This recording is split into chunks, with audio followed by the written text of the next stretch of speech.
Hi, I'm Brandon Briscoe, and welcome to another episode of the Postscript Shorts, where we hang out, sit down, and hang out with students from Living Faith Bible Institute with the hope of getting to hear some testimonies of salvation, about discipleship, what God has done to grow someone up in His Word, and about the calling on people's lives. Our students in the Bible Institute are coming from all over the world, and they're studying with all different heartbeats. Some of them want to be church planters, pastors, missionaries, better leaders in their ministry.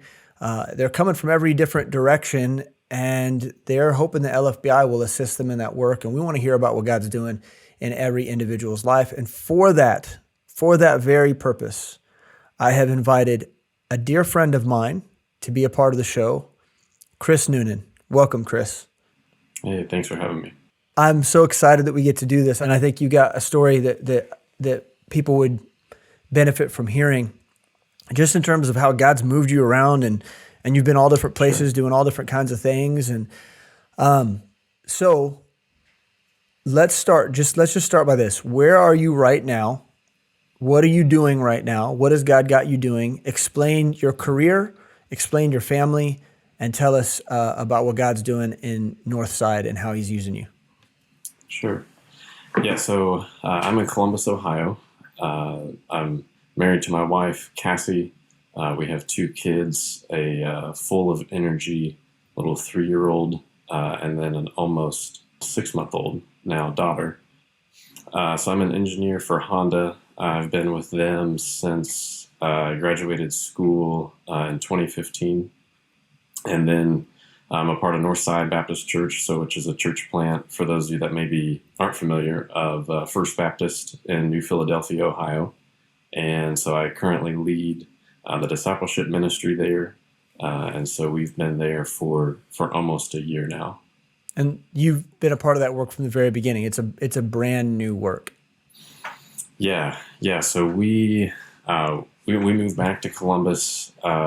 It'll be a year next month, and Northside had officially became a church in February of 2021. So just a few months after they officially became a church, we found ourselves back up here with them. Cool. So what's that been like, over the last year? The good and the bad and the ugly, I guess.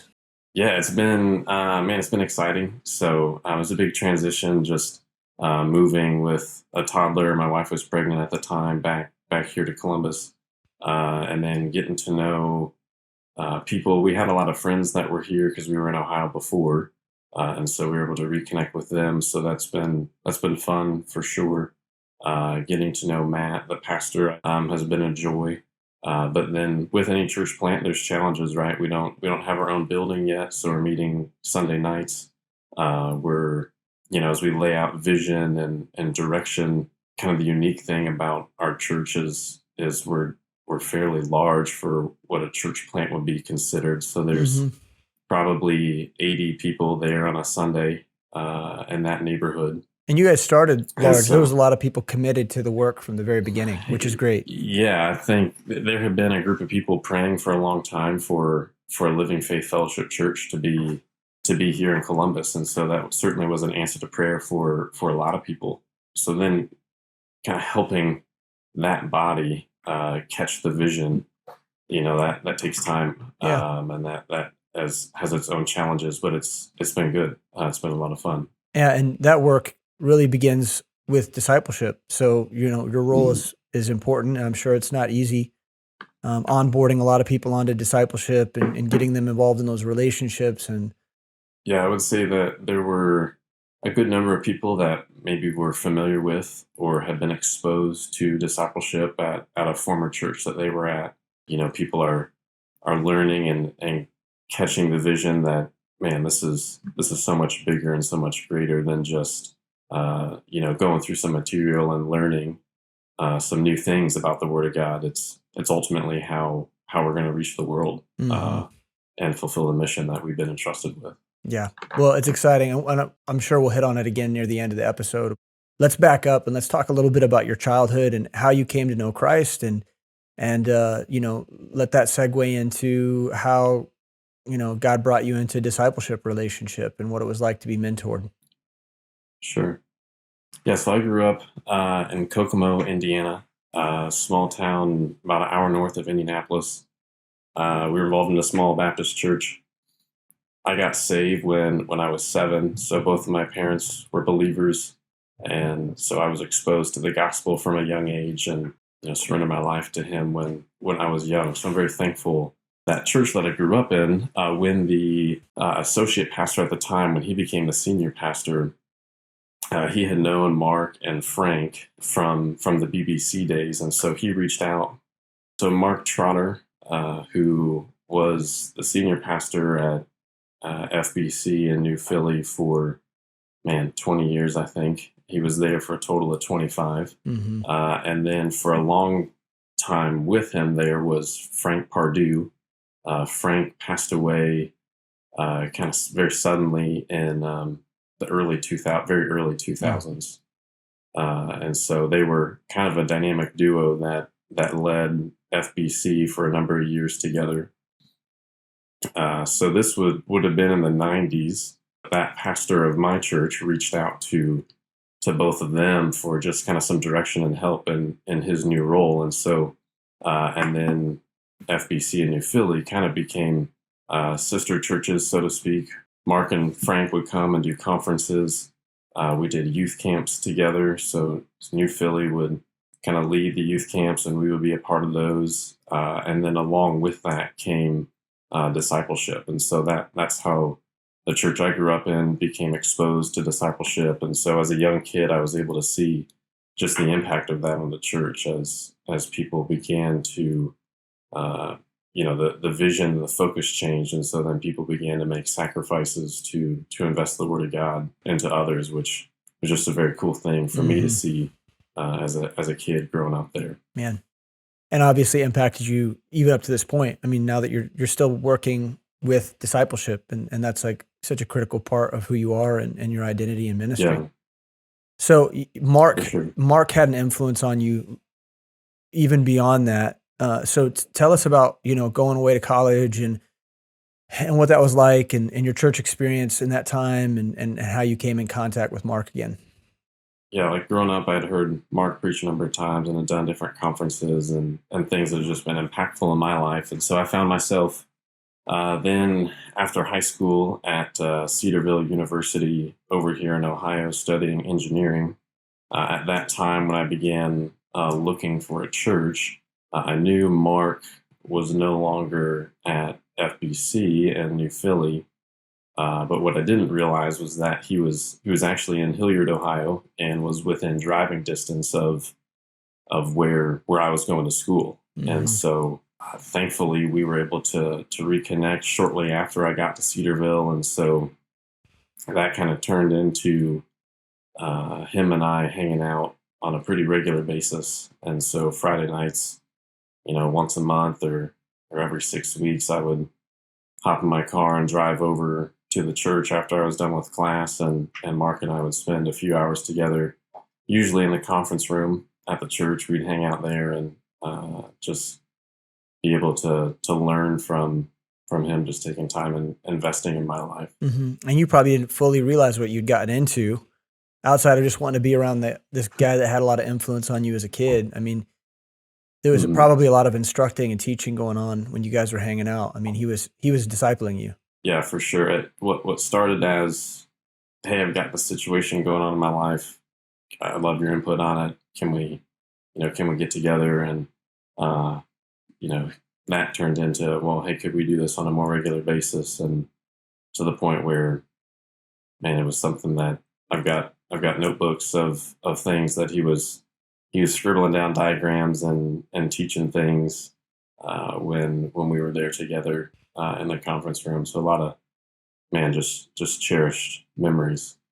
And it's precious that you got that time with him. Yeah, for sure. I mean, there certainly wasn't ever a time that I felt like I was an afterthought or, something else on his schedule, even though I was some random dude studying engineering that had been influenced by him at a young age. He was more than willing to make that time available for me. the beauty of the story is that didn't change even after you graduated from college. I mean, you made the really hard decision to kind of follow him wherever he was going. I mean, he was, for lack of a better analogy, he was your Naomi, I guess. Like you were Ruth, and you were just like, wherever you're going, man, I'm going with you. So tell us a little bit about that story, about how you ended up following him to do other ministry work. My wife and I, once we got married, she still had some schooling to finish up at Cedarville, and so we just kind of began praying of, okay, Lord, where would you have us to go?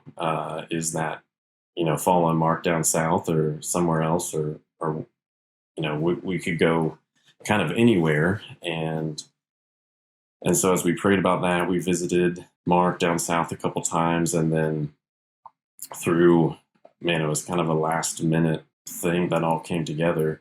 My wife had accepted a nursing position down there, and then I was able to actually transfer with Honda to a small manufacturing location we have down in Georgia, which was just a huge blessing for us. And so then we joined the church down there with Mark and the things that were going on down south, and were there with him for almost 4 years. And I know that time was really, impactful to you, just to be with him in ministry, to serve in a different place, to trust God. Like, I mean, clearly God was taking you there, with the job situations and all that stuff. His hand was in it. You learned a lot. And that whole time, there was always this weird prayer that Mark had about getting back to Columbus, though. And so that was kind of implanted. That was a vision he had that kind of stuck with you, that probably was a little bit inescapable. Tell us about how that worked out and how you ended up jumping from, the Atlanta area back out to Columbus. Yeah, so there was a handful of different things going on at the time. One of which was my role with Honda down there was just requiring more time, and just asking the Lord, man, what does this look like? What does this mean if at some point down the road, bivocational ministry is a thing? I don't see how I can do it with this current job that I have. And so we were praying about that. And then at the same time, or shortly thereafter, I learned of an opportunity with my former office here in Ohio, that they were expanding and needed more people. And so I had maintained contact with them since I was down south. And so they were looking for people, and all of that really coincided with the church plant of Northside here in Columbus. And so we had known about the church plant, which initially was just a Bible study, and we had been praying for that Bible study, and as we prayed about that slowly kind of grew into a heart desire for us to not just be praying for it, but to be a part of it. Mm-hmm. And so with all of these kind of things going on, I was able to talk with Mark for, it was an hour and a half, about 6 weeks before he had passed. And neither one of us had any idea that, that was coming that quickly. I remember talking with him on the phone, and as we talked through just all the things going on in our world, with my job, and then the opportunities to be back up here in Columbus and be a part of Northside, Mark encouraged us to go. And so we began taking steps in that direction, and the Lord graciously, allowed us to come back in June of last year. The connection between Columbus and Mark goes way back, and he had been praying for a long time about what it would look like to have a church plant in the Columbus, Ohio area. Mm-hmm. Tons of ministry connections for him. And then you mentioned at the beginning of our conversation that you started with a big group of people. A lot of those people were people that were influenced by Mark. I mean, these are people that had been under his teaching, and so Northside kind of represented, Mark's vision. But it's so interesting. God's timing is so strange that his passing coincided with the beginning of this church, a work that he was never able to be a part of and see come to fruition. But now there's a team of people that he had an influence on that are out there, and you don't have Mark, right? You don't have kind of, the mentor, the leader of leadership of Mark to guide you. You have to trust the Lord. Like Mhm. it's just you. It's not you and Mark and the work. It's you and Christ and His Spirit and His Word and the hard work of reaching Columbus. Man, what's that been like? What's that, to be a part of this and to have to trust God in a way that you've never had to trust Him before? I mean, what's that like? Yeah, it's been good. There's certainly times that uh, you wish that Mark could be there, right? You wish that he could see the people that are part of the church. You wish that he could see just the how the Lord has worked and has grown, and the things that He's done, and what's been just a little bit over a year with our body here in Columbus. But at the same time, Matt is of the fellowship and holds the same philosophy and the same vision as the other pastors in the fellowship. And so, though it's not Mark, that's they're leading the ministry. It's someone who's taking it in the same direction and has the Yeah. same Yeah. the same philosophy and the same vision. And so there's security and safety in that, right? Yeah. And so it's been encouraging just to get behind Matt and to follow his leadership as he navigates the vision from the Lord. Yeah, Matt is an awesome dude. And, there's so many people in LFBI right now praying about being a part of church plants, and they desire to be on the mission field, and to hear stories from guys like you and like Matt, I think is really eye-opening and encouraging for people to kind of just jump out of the boat and to go walk on the water, trust in the Lord. I think these are powerful stories. Yeah, and I think there's a part in my growth where the Lord had to get me to the place where, though kind of ministry of some sort's been on my radar, and I don't know what that will look like, in the years to come if the Lord tarries, but just being completely content with, okay, Lord, this is where you have me, and the mission is the same, regardless of what my position in the mission is. Mm-hmm.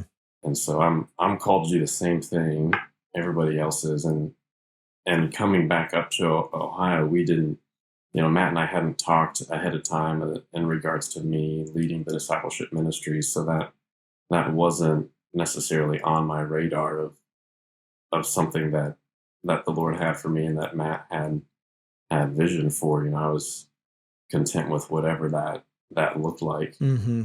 And so I think that's, and just for growing leaders and people that have a heart for ministry and a desire for it, was just be faithful with what to do, and that's to reach people and to make disciples, and the Lord will take care of the rest. Yeah, that's He really certainly good. has in my life.